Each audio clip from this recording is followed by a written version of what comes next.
The driver pulled Big Star out on the main road, hoping he could help push Westfire's truck, but Big Star gave it everything he had, and the truck still wouldn't budge.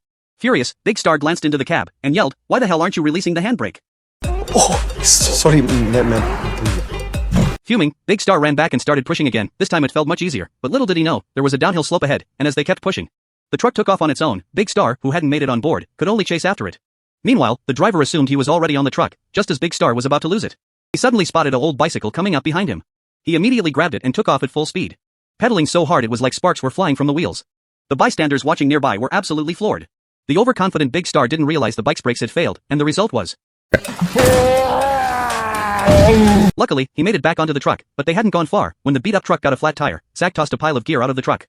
The problem was, he had no clue how to change a tire. Big Star was completely speechless, watching him fumble around for half an hour, without loosening a single lug nut.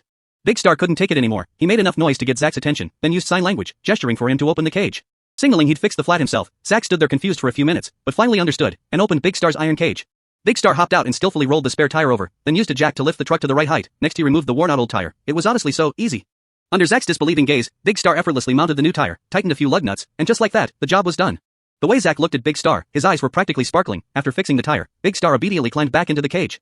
Along the way, they stopped at a gas station, but after filling up the tank, Zack suddenly realized he had no money at all. He had only taken this job of transporting Big Star because it was worth $100 grand, and he never thought to get an advance from the client, but luckily, he was quick on his feet and spotted a street performance troupe nearby.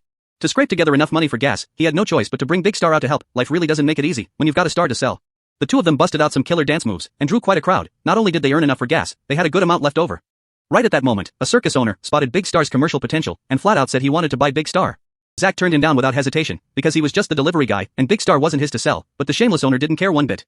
While Zack was resting, he secretly drove the truck away. By the time Zack realized what happened, it was too late.